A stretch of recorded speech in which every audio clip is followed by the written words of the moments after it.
जो वक्त गुजर गया वो कभी वापस नहीं आता, लेकिन जो वक्त बचा है वो अभी भी तुम्हारा है।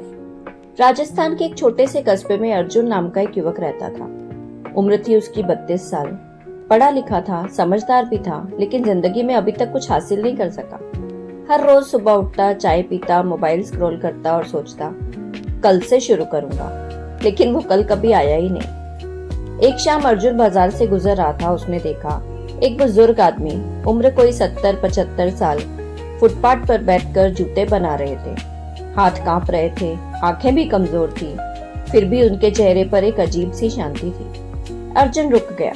उसने पूछा, बाबा इस उम्र में भी काम, थके नहीं हो?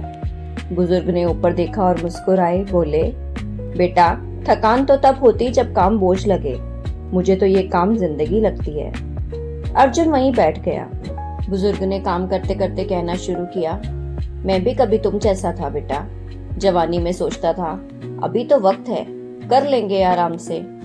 25 साल में सोचा 30 में करूंगा, 30 में सोचा 35 में करूंगा, और 45 आते आते पिताजी चले गए, बीवी बीमार हो गई, बच्चे बड़े हो गए, वो भी बिना मेरे साथ के। बुजुर्ग की आवाज थोड़ी भारी हो गई। उस दिन मैं रोया था बेटा, इसलिए नहीं कि मैं गरीब था, बल्कि इसलिए कि मैंने वक्त गंवाया था, और वक्त कभी किसी का इंतजार नहीं करता।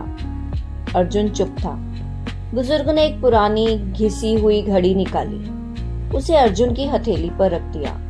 बोले, ये घड़ी मेरे अब्बा की है।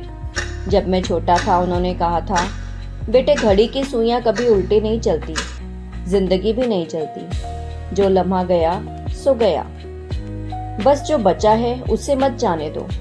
अर्जुन की आंखें भर आई। उसने सोचा, मैंने कितने साल बर्बाद कर दिए, कितनी रातें नेटफ्लिक्स पर और कितनी सुबह सोने में, कितने सपने बस सपने ही रह गए।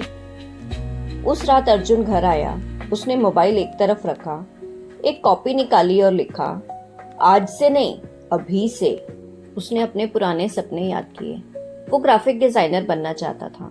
उसने लैपटॉप खोला, पहला ट्यूटोरियल चलाया। रात के 12 बजे थे, लेकिन आज पहली बार उसे नींद नहीं आ रही थी, क्योंकि वो जाग चुका था, वो भी अंदर से। 6 महीने की मेहनत के बाद अर्जुन ने अपना पहला फ्रीलांस प्रोजेक्ट पूरा किया।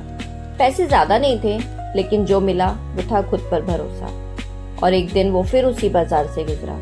अब बुजुर्ग वहां नहीं थे। एक दुकानदार ने बताया कि वो बाबा पिछले महीने गुजर गए। अर्जुन रुक गया। उसने जेब से वो पुरानी घड़ी निकाली जो बुजुर्ग ने दी थी। सुइयां अब भी चल रही थी, आगे, सिर्फ आगे। दोस्तों, जिंदगी में सबसे बड़ी गलती ये नहीं है कि हम गिरते हैं, सबसे बड़ी गलती है कि हम उठने का इंतजार करते रहते हैं। वक्त रुकता नहीं। सवाल ये है, क्या तुम रुकोगे? शुरुआत करो आज से, अभी से, इसी पल से।